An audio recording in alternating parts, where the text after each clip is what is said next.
Hello guys, welcome back to my channel. तुमच्या दोघ्या भाऊ चॅनलमध्ये स्वागत आहे. आज तुमच्या दोघ्या भाऊ आलाय शाल्वतीलता टाकेतला. टाकेतची गोष्ट तुम्हाला माहिती आहे का? नसेल माहिती तर माझ्या व्लॉग पुन्हा बघा. माझ्या चॅनलला सबस्क्राईब पण नक्की करा.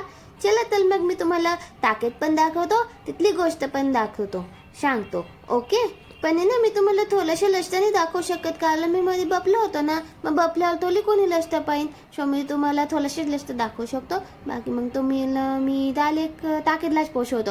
Okay guys, let's go. दरवाजा उघडा, कोणी बाहेर पकड. नाशिक पासून टाकेत हे जवळपास 50 किलोमीटर आहे. आणि लष्टा ठीकच आहे, थोडाफार मध्ये खराब तर लष्टा असतोच ना.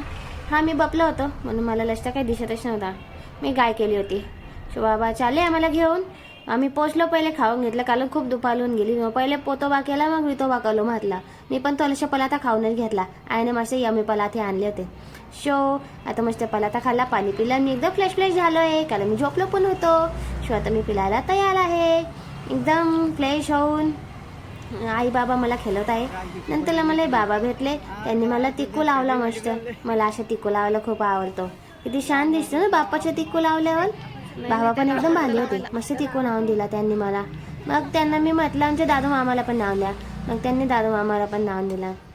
दादू मामा येत नाही तिकडे मंदिरला कले, कारण तो शोध आहे, तो पण शोध आहे माझ्या शालका, तो गाडीतच बसून राहतो. आम्ही निघालो नंतर तिकू लावून, आणि इकडे आलो की इकडे खूप सारे दुकानं, तर बापले खूप सारे खेळणे पण होते. पण मला खेळणे आवडतच नाही, मला तशी फुलं बिलं आवडतात, म्हणून आईने माझ्यासाठी फुलं घेतले होते, म्हणजे कसे माझ्या पण कामात येईल आणि बापाला पण चलावता येतील. इथे मस्त अशा पाहिल्या आहे. आणि खूप सारे मंदिर आहे तिथे, वेगवेगळ्या देवांचे. एकदम खूप भाली वाटत होतं. गल्ली होती पण ठीक आहे ना. इथे पहिले माताजी भेटले आम्हाला, माताजीचे पाय पडले आईने. आईला आम्ही फूल दिलं माताजीला. बोला आंबे मात की जय. मग पुढे अजून एक मंदिर होतं, एक बाबांची समाधी होती, त्याच्या बाहेर हत्ती होते. त्या हत्तींवर मी बसून घेतलं, थोडंसं खेळून घेऊन घातलं. आशीर्वाद तर काही सगळ्यांच्या आपल्यासोबत असतोच.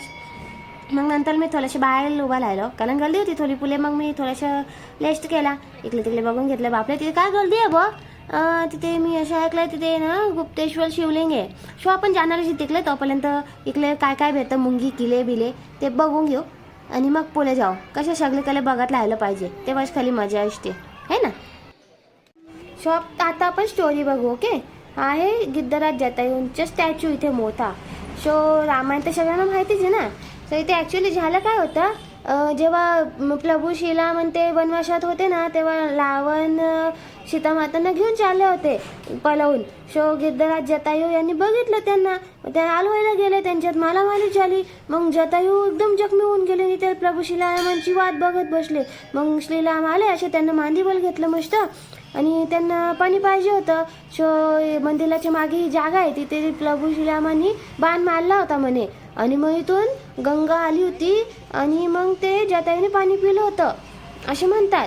इथे खूप सारे झाड आहे, आणि असे म्हणतात की हे पाणी कधीच बंद होत नाही, इथे पाणी कंटिन्यू येतच राहतं. म्हणून इकडे खूप सारे झाडं पण लिस्ट आहे. किती छान ना. रामायणाचे प्रूफ तर आहेतच बाबा. वाव. पुढे मंदिराच्या पुढच्या बाजूला आपण आलो. इथे विहीर आहे, वाटतं का तलाव, मला एक्झॅक्ट काही समजलं नाही, पण त्याच्यामध्ये खूप सारे मासे होते. मी ते बघण्यासाठी गेलो होतो. छोटे मासे. वाव. आणि स्टॅच्यू पण किती छान आहे ना. वाव, खूप मोठा आहे बरं का स्टॅच्यू. आणि इथे विहिरीच्या पुढे जसे मोठा तलाव होता, तर ना इथे ना आंघोळ करतात सगळे जेंट्स लोक. मग मी पण, मला तर पाणी आवडतंच ना, म्हणून मी पण मग पाण्यात चालू गेलो थोडंसं खेळायला. पाणी बघितल्यावर मला कंट्रोलच होत नाही, काय करू नाही काय नाही. पाणी खेळायला मला खूप आवडतं. वाव, पाणी.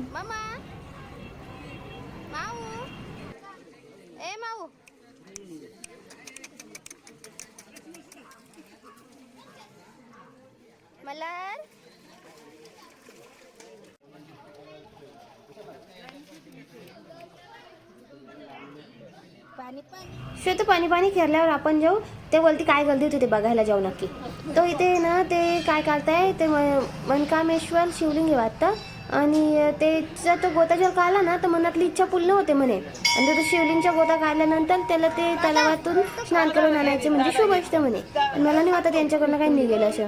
माझ्याकडून तर निघणारच नाही, कारण मी तर स्वतः आहे आणि माझ्या हात पण स्वतः आहे, त्याच्यामुळे शो मी ते काही जास्त टाइमपास करत नाही आणि पुढे जातो. आणि काल मी बाहेर येताना बैलगाडी बघितली होती. मला त्या बैलगाडीवर बसायचे खूप छान होते आणि मला वलाच्या झाडाला पण लटकायचे आहे. So let's go.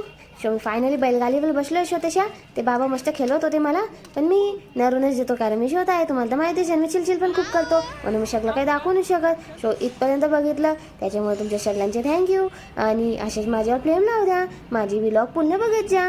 सबस्क्राईब पण नक्की करा आणि शेअर पण करा. Thank you YouTube family.